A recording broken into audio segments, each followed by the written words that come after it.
Si fillim duhet të them që pagat në Shqipëri në vitet e fundit janë më të larta se sa produktiviteti. Arsyet janë të ndryshme, por duhet të theksoj që kompanitë janë duke paguar më shumë se sa ç'po marrin. Shkak janë largimet e shumta, dhe kjo kërkon gjithashtu dhe investime shumë serioze në fuqizimin e kapitalit njerëzor, mirë po sfida është nëse ti fillon i pari, zakonisht ti e humbsi. Po themi në qoftë se një kompani do fillonte të krijonte akademinë e saj, do merrte përsipër të investonte në trajnimin e njerëzve, ata i largohen duke i krijuar kosto ekstra. Dhe prandaj jemi futur në një farë rrethi vicioz ku kompanitë nuk investohen në ngritjen e kapaciteteve dhe pastaj do duhet vuajnë pasojat e stafeve që nuk janë të kualifikuara si duhet, nuk janë në gjendje që të maksimizojnë kontributin e tyre në proceset e punës që ka një kompani e kështu me radhë. E qartë. Në fakt, një nga problematikat që evidentohet shpesh është edhe mungesa e ekspertizës të arsimuarve. Pra, për shembull, nëse ti studion ekonomi apo një deg tjetër, në momentin që del në tregun e punës, në momentin që studentët dalin në tregun e punës, janë të papërgatitur. Përse që don kjo lidhja midis sistemit arsimor edhe tregut të punës?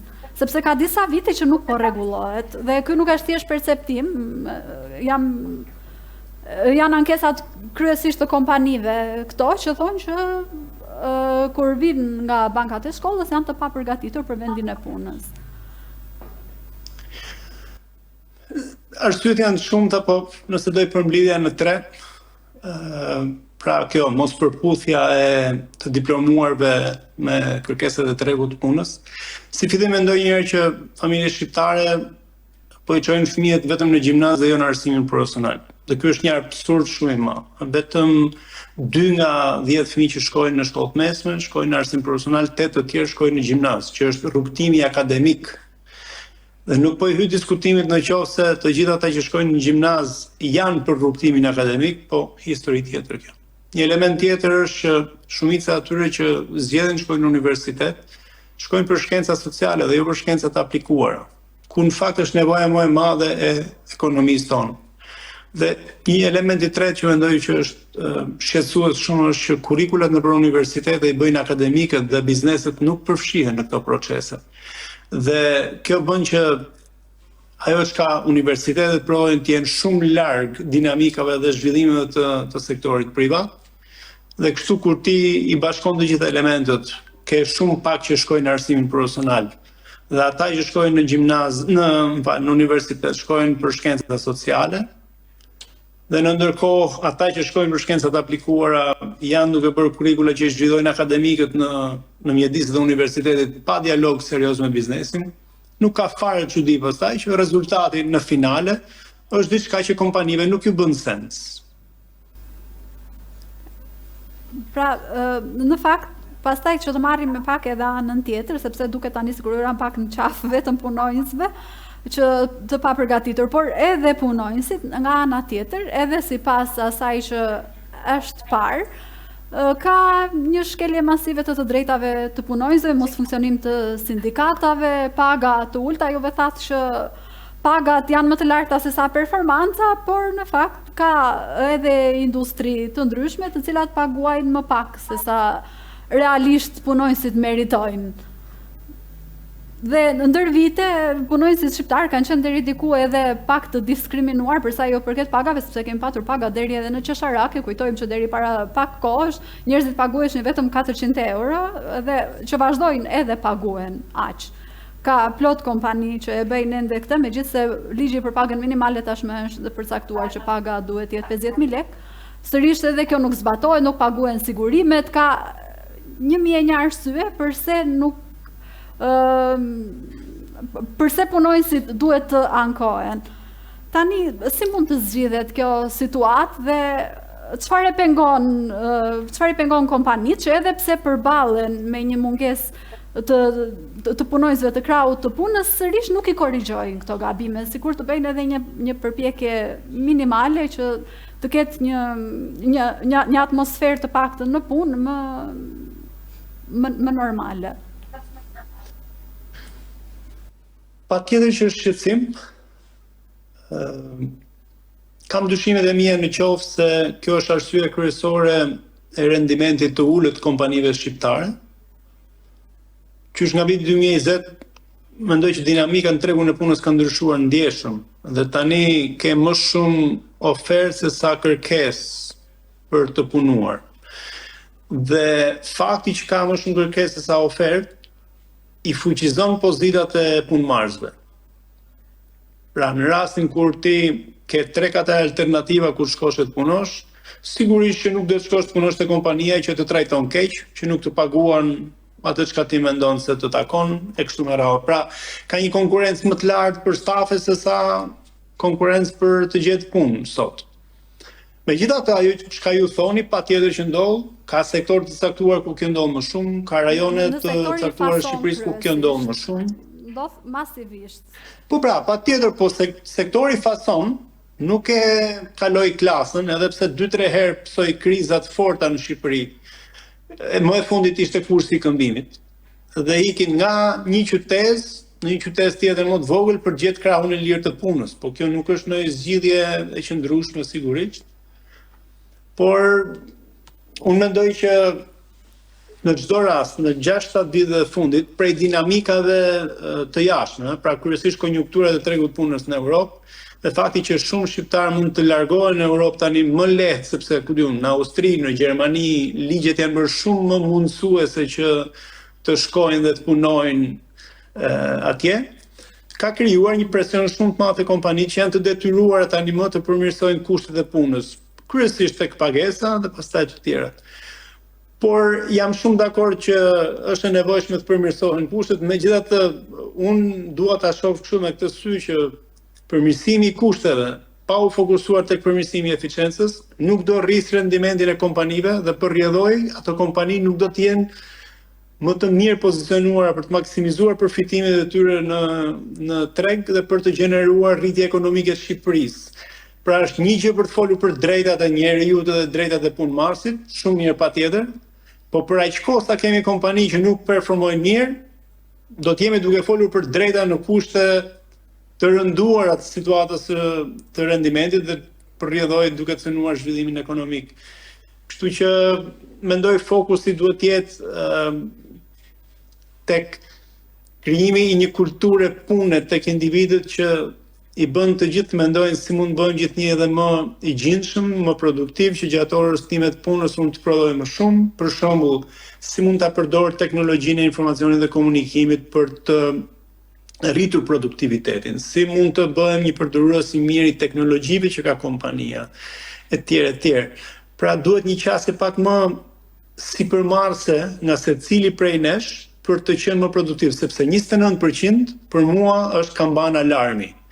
Më lidhet shumë atë çka shumë prej nesh në shoqëri themi dhe e pranojmë, që shumë prej nesh duam një vend pune dhe jo të punojmë. Pra, me pak fjalë, edhe ju jeni i mendimit që në Shqipëri kjo mungesë e eficiencës vjen si shkak sepse ka disa etiketime. Ditët e fundit në media që nga dalja e këtij raporti që janë të gjithë që shqiptarët dembel. A mund ta Jo, nuk mendoj që është vetëm dembelizmi. Arsyeja, do të thënë, nëse ne shohim produktivitetin, ka 2-3 elementë kryesor. Niveli i ulët i teknologjive. Pra teknologjitë që kompanitë kanë në Shqipëri janë përgjithsisht shumë modeste, le ta them kështu, ose të vjetruara në krahasim me ato të BE-s. Mendo për një moment çfarë pajisjesh përdor një kompani në Francë që prodhon të njëjtën gjë që prodhon dikush në Kashar. Dhe fakti që teknologjia është më ulët bën që ora e punë, rendimenti i orës punës në një punonjësi, sigurisht të jetë shumë më ulët se sa ai në Francë. E para. E dyta, digitalizimi ka penetruar shumë pak, dhe as pak do të thoja unë, në fuqinë punëtore në Shqipëri. Dhe këtu pastaj shtojmë edhe elementin e tretë, që njerëzit shkojnë të punojnë në një kompani, edhe pse s'kan marrë asnjë kualifikim përkatës me atë, sepse kompania është vërtet në hall dhe nuk ka çfarë të bëjë, domethënë do t'i pranojmë aq sa çfarë ta kanë. Problemi që kanë kompanitë është që e gjejnë të vështirë të fillojnë të thyejnë këtë rrethin vicioz, që të bëhen të parët, po themi, ose të bashkohen të parëve që kanë filluar të investojnë në trajnimin e stafeve në vendin e punës, por kjo është shumë e kushtueshme, kjo kërkon vërtet të krijosh eksperienca të mira që të kushtojnë shumë, dhe rreziku që shumë njerëz mund të largohen dhe të merr konkurrenca pa u investuar duke rritur diçka të vogël te paga, është shumë e madhe.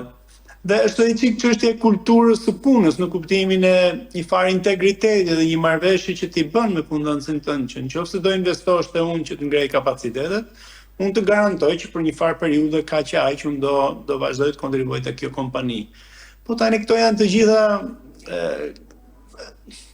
rezultati një rrethi vicioz, po themi, që vjen kryesisht nga joshja më e madhe që njerëzit kanë nga vendet e ndryshme të BE-s për t'i marrë punonjësit në Shqipëri, dhe shumë po largohen, dhe ato që janë në nivele kompetencash, po themi, të mesme dhe të larta po largohen së fundmi në ritme shumë të larta. E dyta, sistemi jonë arsimor nuk është duke funksionuar si duhet. Shkojnë kot po të marrën. Në zonat thella malore shkojnë gjimnaz. Dhe gjimnazi është rrugtim akademik, dhe ne si shoqëri se kemi pas të bisedë ndonjëherë me njëri tjetrin. Pse duhet shkojnë në rrugtimin akademik dikush që nuk performon mirë në klasën e 7, 8 dhe 9?